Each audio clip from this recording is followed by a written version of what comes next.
नमस्ते गाइस, मैं हूं चंदन कुमार साहू। तो फिर से आपको स्वागत है मेरा YouTube channel civil engineer knowledge with Chandan. तो आज का टॉपिक वही भाई बहन के लिए जो सिविल इंजीनियर का स्टडी करते हैं और फ्रेशर जॉब करते हैं, क्योंकि आज मैं डिस्कस करने जा रहा हूं वही कॉमन टॉपिक के बारे में जो बहुत इंपॉर्टेंट है। तो चलिए शुरू करते हैं। उससे पहले आप मेरे वीडियो को लाइक कीजिए, सब्सक्राइब कीजिए, शेयर कीजिए। तो चलिए देखते हैं अगले।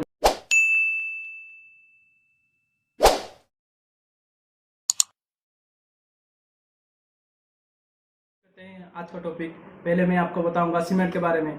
सीमेंट का वॉल्यूम जानने से पहले, उसके बाद सीमेंट का वॉल्यूम जानना, उसके बाद हम पहले सीमेंट का एक सीमेंट बैग में कितना केजी का सीमेंट लेते हैं, उसका मास कितना है, ये पहले आपको मैं बताऊंगा। ऊपर देखिए, सीमेंट का डेंसिटी होता है 1440 केजी पर मीटर क्यूब एंड उसका mass of one cement bag 50 KG होता है। तो वॉल्यूम का फॉर्मूला क्या है ना, मास पर डेंसिटी। मास होता है 50 डिवाइडेड बाई 1440। तो आपको पता चल गया वॉल्यूम कितना है। हम सेकंड टॉपिक पे ऊपर आते हैं, कंक्रीट के ग्रेड के विषय में मैं आपको अभी बताऊंगा। तो कंक्रीट ग्रेड होता क्या है, ये सब देखिए ऊपर।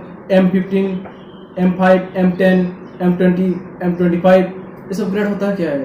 तो मैं आपको बताऊंगा। M refers to the mix design of cement sand aggregate। M15 क्या होता है, 15 specific gravity of 28 days and strength of mix in Newton per mm square। all of you understand। तो हाँ, अब जो अभी दिखाएंगे एग्जांपल M15 में 1:4:8। तो 1:4:8 होता क्या है ना, ये सीमेंट सैंड एग्रीगेट का प्रोपोर्शन है। सीमेंट हम 1% लेंगे तो सैंड हम 4% लेंगे, उसके बाद एग्रीगेट हम 8% लेंगे। ये आपको IS कोड 10626 2019 में आपको दिखा देंगे। उसके बाद चलते हैं हम मिक्स डिज़ाइन के ऊपर। मिक्स डिज़ाइन में मैं आपको एक चीज़ बताऊंगा, जो कंक्रीट और ड्राई कंक्रीट। जो कंक्रीट का वॉल्यूम होता है ड्राई कंक्रीट में उससे ज़्यादा हो जाता है वॉल्यूम।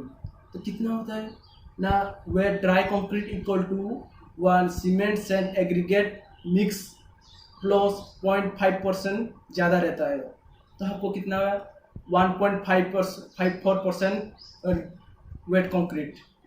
मतलब ड्राई कंक्रीट का वॉल्यूम वेट कंक्रीट के वॉल्यूम से 1.5% ज़्यादा है। तो आपको मैं कैलकुलेशन बता के दिखाऊंगा कि हम तो कंक्रीट कैसे बनाएंगे, पता चल गया। हम कंक्रीट को 1 क्यूबिक मीटर कंक्रीट में आप कैसे निकालेंगे, सीमेंट कितना है, सैंड कितना है, एग्रीगेट कितना है, हम कितना यूज कर सकते हैं, ये भी मैं आपको अभी कैलकुलेशन बताऊंगा। ऊपर देखिए। उसके बाद पहले एक एग्जांपल। तो 1 क्यूबिक मीटर कंक्रीट में आपको कितना सीमेंट लगा है, कितना ग्रेड का, और सैंड कितना, एग्रीगेट कितना लगा है, ये आपको मैं बताऊंगा अभी। तो ऊपर देखिए कैलकुलेशन में। तो हम एक एग्जांपल लेंगे M15 का। M15 का प्रोपोर्शन क्या है 1:2:4। तो हम पहले टोटल प्रोपोर्शन निकाल लेंगे। तो क्या है 1 + 2 + 4। तो टोटल प्रोपोर्शन कितना हो गया, 7% हो गया। तो उसके बाद उसका डेंसिटी क्या है सीमेंट को, अभी मैं आपको बताया था थोड़ी देर पहले, 1440 केजी पर मीटर क्यूब। तो वॉल्यूम ऑफ कंक्रीट आपको क्या कितना है पता चल जाएगा, 1 × 1 मीटर क्यूब, क्योंकि ना मैं 1 क्यूबिक मीटर कंक्रीट का हिसाब कर रहा हूँ अभी। तो ड्राई वॉल्यूम का कंक्रीट कितना हो जाएगा 1 × 1.54। तो 1.54 मीटर क्यूब, या ड्राई वॉल्यूम का कंक्रीट निकल गया। तो quantity of cement in bag. तो अभी हम निकालेंगे कितना केजी का सीमेंट हम यूज़ किए हैं। तो कितना केजी का सीमेंट आप पता चल जाएगा। तो आपको डिवाइडर बाई 50 कर देंगे तो कितना बैग यूज हुआ है आपको पता चल जाएगा, क्योंकि ना एक बैग सीमेंट में आपको 50 केजी का सीमेंट मिलता है। तो चलिए देखते हैं 1/7, क्योंकि ना प्रोपोर्शन ऊपर देखिए कितना है 1 है सीमेंट का, डिवाइड बाय टोटल प्रोपोर्शन कितना है 7। तो इंटू 1.54 ये ड्राई कंक्रीट का वॉल्यूम है, इंटू मास 1440 डिवाइड बाय 50, क्योंकि ना हम बैग देखते हैं सैंड का कैलकुलेशन। सैंड हम कितना केजी का सैंड यूज करते हैं। सैंड में वही सेम प्रोसेस है, कोई दिक्कत नहीं है, सेम प्रोसेस ही है। तो आप पहले 2/7 2 वही प्रोपोर्शन, सैंड का प्रोपोर्शन 2 है, divide by total proportion into, हाँ सैंड का डेंसिटी कितना है आप ऊपर देखिए मैं लिख दिया हूँ 1760 डिवाइड टू 2000 kg पर मीटर क्यूब। ये हम सेंट का वेट में देखते हैं। जब ड्राई होता है उसका डेंसिटी हम चेंज हो जाता है, वो 1540 से 1600 kg पर मीटर क्यूब तक हो जाता है उसका डेंसिटी। तो हम अभी निकालेंगे, क्योंकि ना हम अभी ड्राई में निकाल रहे हैं कितना kg का सेंट लग रहा है। तो 2/7 इंटू 1.54 1.54 ड्राई कंक्रीट का वॉल्यूम है, इंटू सेंट का डेंसिटी कितना है ना 1540, तो आप निकल आया 677 kg। वो अभी मैं फीट में भी आपको कैलकुलेशन करके दिखाया हूँ, आप लिख लीजिए, अच्छा रहेगा। तो आप अभी एग्रीगेट कैसे निकालेंगे ये अभी देखते हैं। एग्रीगेट वही भी सेम चीज़ है, एग्रीगेट का सिर्फ डेंसिटी आपको चेंज किया है 1400 से 1600 kg पर मीटर क्यूब। तो उसके बाद क्या उसका वॉल्यूम में वही है 4/7, 4 वही है proportion divide by total proportion into 1.54 into 1500, तो आ गया 1320 kg।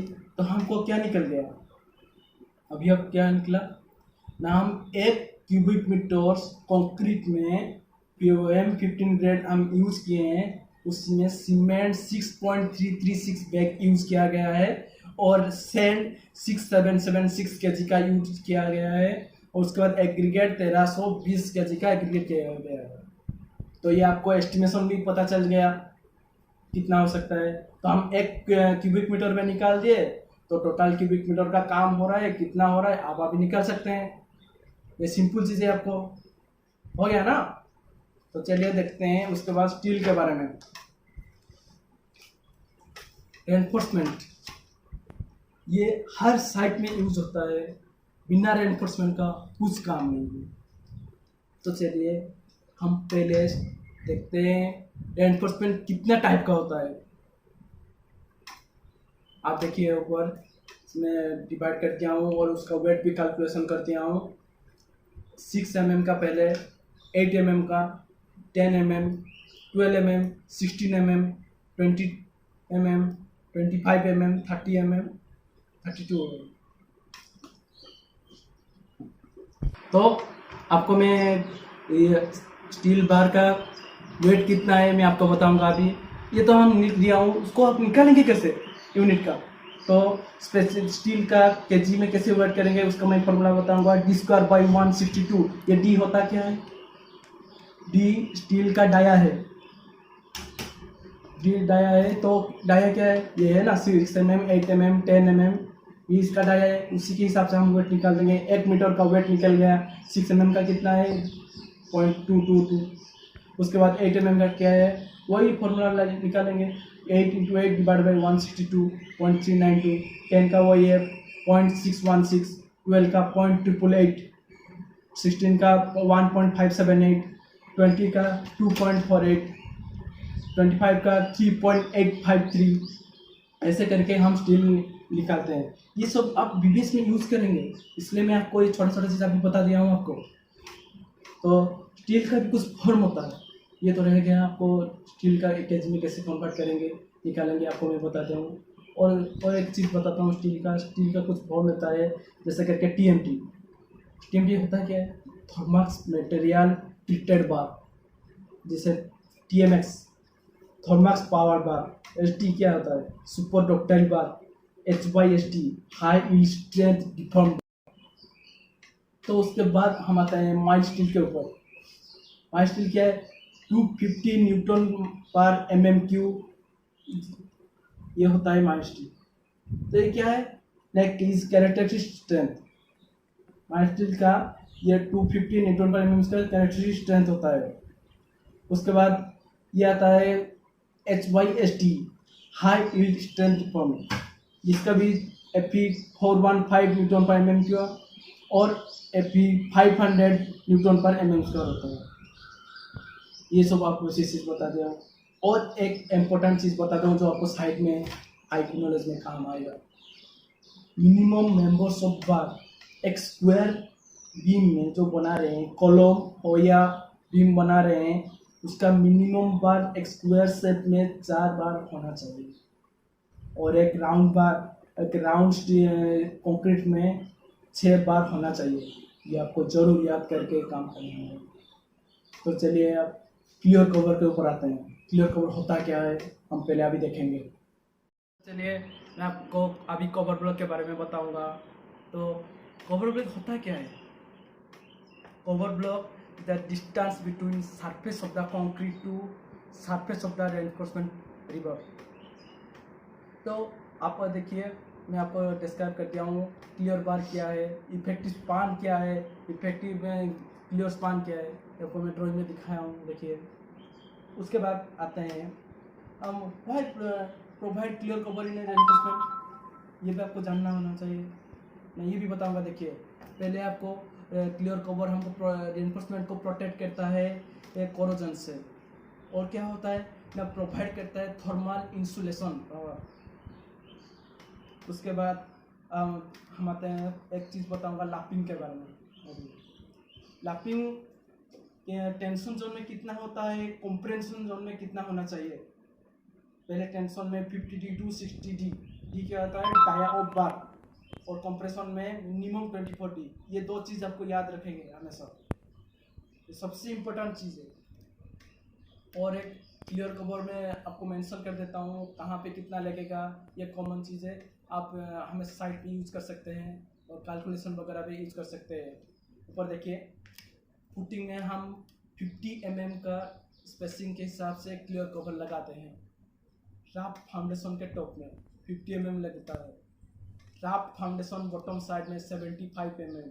स्ट्रैप बीम, जो स्ट्रैप बीम होता है उसमें हम 50 mm लगाते हैं, ग्रेड स्लैब में 20 mm लगाते हैं, और कॉलम में 40 mm लगाते हैं। ये सब कॉमन चीज़ें हम कितने कहाँ पे यूज करते हैं ये क्लियर कवर का। तो इतना ही था जो सम पॉइंट जहाँ पे आप सिविल इंजीनियर लोग यूज करते हैं कैलकुलेशन वगैरह साइट वगैरह में। ये आपको जो अभी बताया हूँ आपको ये सब याद रखना होगा आपको, और ये नॉलेज में आपको हमेशा रखना होगा। तो आज इतना ही है आप सबके लिए। तो वीडियो कैसा लगा आपको ये बताएंगे कमेंट में, और आपके लिए क्वेश्चन भी लास्ट में छोड़ूंगा, ये आपको कमेंट बॉक्स में बताना होगा आपको। तो वीडियो अच्छा लगा तो लाइक कीजिए, शेयर कीजिए, सब्सक्राइब कीजिए जो मैं आपके साथ बना रहूँगा। आज के लिए इतना ही।